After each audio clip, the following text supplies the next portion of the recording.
Now let's shift again to the ever-emerging impact of AI. A recent article from Gizmodo argues that ongoing layoffs, AI-driven restructuring, and increasing workplace surveillance are creating ideal conditions for tech workers, say at Meta and Amazon, to organize unions. The piece notes that layoffs have already come for tens of thousands of tech workers this year, while companies simultaneously pressure employees to justify massive AI investments. The author claims tech firms are extremely aggressive in sniffing out organizing efforts and carrying out union-busting tactics, but argues workers now have more incentive than ever to collectively bargain for job security and protections around AI use. The article points to internal backlash at Meta over software that tracks mouse movements and keystrokes to help train AI agents, while Amazon employees reportedly responded to management's AI mandates by artificially inflating usage metrics. Citing an AFL-CIO poll, the story says workers strongly support a pro-worker AI policy agenda, including safeguards against harmful AI deployment and requirements that humans remain the final decision makers in employment matters. The article concludes that unions are increasingly viewed as more trustworthy than politicians or employers when it comes to protecting workers from AI-related disruption, stating, quote, "If you can't trust anyone else, trust each other." And a really galling piece was published by Wired this past Monday. "I work in Hollywood. Everyone who used to make TV is now secretly training AI," by Ruth Fowler. She says, "For screenwriters like me and job seekers all over, AI gig work is the new waiting tables. In 8 months, I've done 20 of these soul-crushing contracts for 5 different platforms.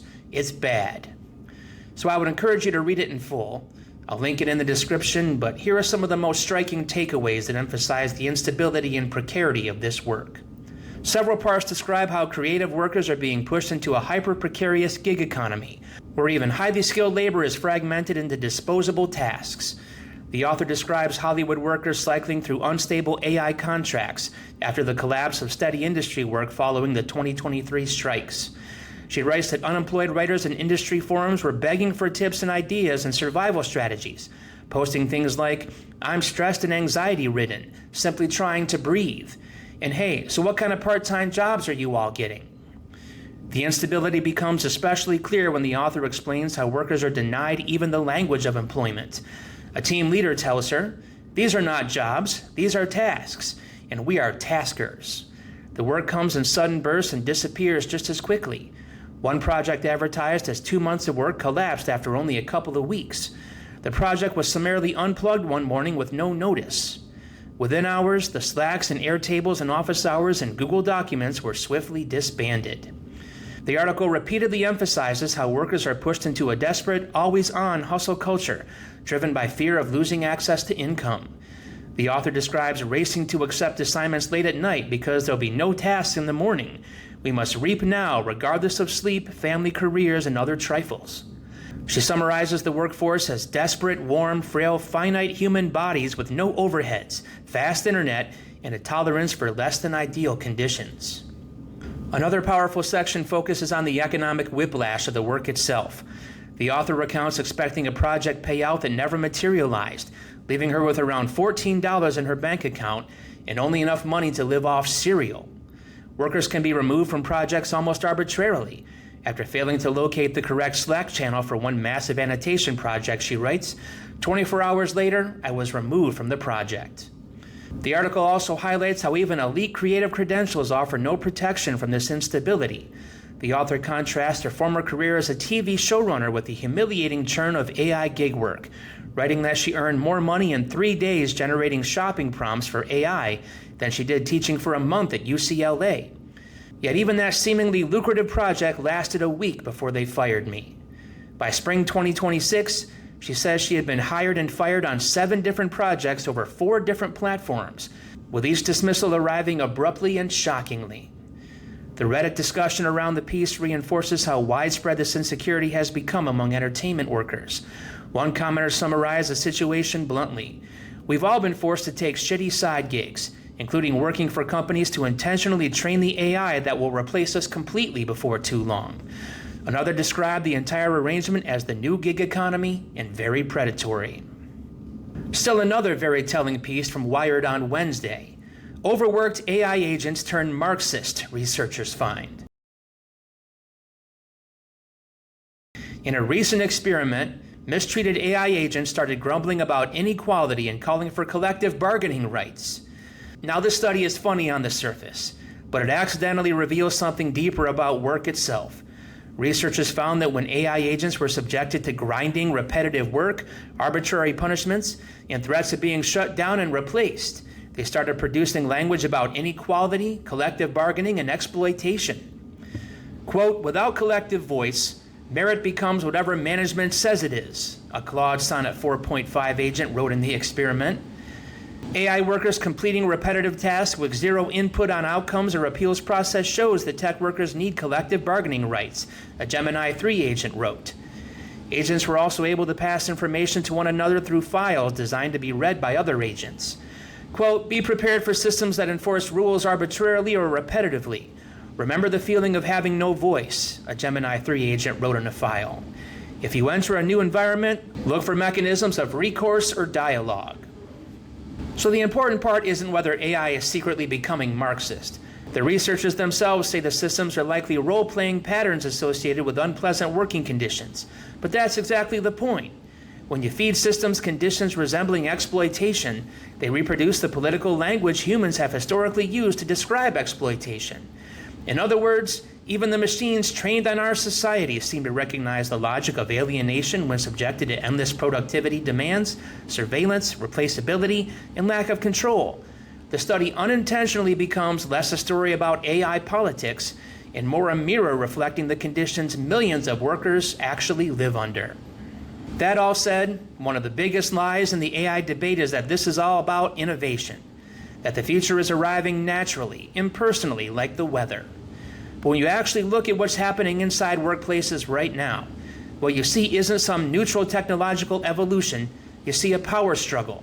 Because increasingly, AI at work isn't just software, it's surveillance, it's speed up, it's management trying to extract more labor while shrinking the leverage workers still have left. Again, take what's happening at Meta right now. According to reporting from Reuters, employees have started organizing protests against new mouse tracking software being installed across company offices. Flyers reportedly appeared in bathrooms, meeting rooms, and on vending machines, encouraging workers to organize against what many see as invasive monitoring tied directly to the company's AI ambitions. And the timing matters. This comes while Meta is laying off workers and aggressively repositioning itself around AI. Employees fear they're effectively being asked to train systems that could eventually replace parts of their own jobs. And that fear isn't irrational. It's actually the core economic logic of a lot of corporate AI deployment right now. That's why the phrase AI productivity gains deserves a little skepticism. Productivity for whom? Gains captured by whom? Because historically, productivity growth under capitalism doesn't automatically mean workers benefit. Often it just means fewer workers are expected to do more work under tighter monitoring. And workers understand this instinctively. That AFL-CIO poll found overwhelming support for union-backed AI protections. 95% of workers said a human should make final employment decisions. 92% supported transparency and safeguards around workplace AI systems. And workers trusted unions far more than corporations or political parties to protect them from abuse. And that last part's especially important, because for years, we've heard that unions are outdated relics from the industrial era. But suddenly, in the AI era, workers are rediscovering exactly why collective bargaining existed in the first place. Not because workers are anti-technology, but because they understand that technology deployed without democratic control becomes a tool of domination. And here's where things get really interesting.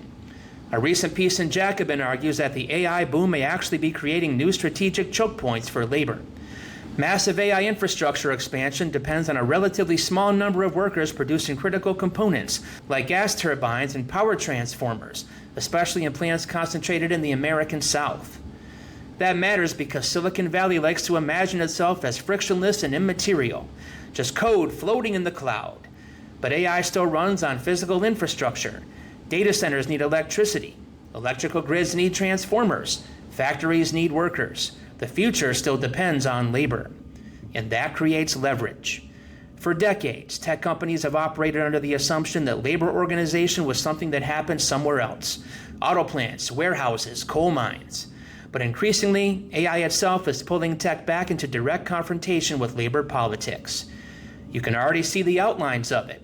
Tech workers organizing against surveillance, media unions bargaining over AI protections, healthcare workers demanding human oversight, even AI researchers themselves unionizing over military contracts and ethical concerns. Because underneath all the futuristic branding, workers are recognizing something very old-fashioned. Management still wants maximum control at minimum cost. And AI dramatically increases the temptation to centralize power. Every keystroke tracked, every workflow measured, every decision automated, every worker rendered interchangeable and disposable. But there's another possibility too. Technology could reduce work hours instead of eliminating livelihoods. It could eliminate dangerous tasks instead of bargaining power. It could increase democratic control over production instead of concentrating wealth even further into the hands of tech monopolies. But none of that happens automatically. That outcome depends on whether workers have power when these systems are implemented.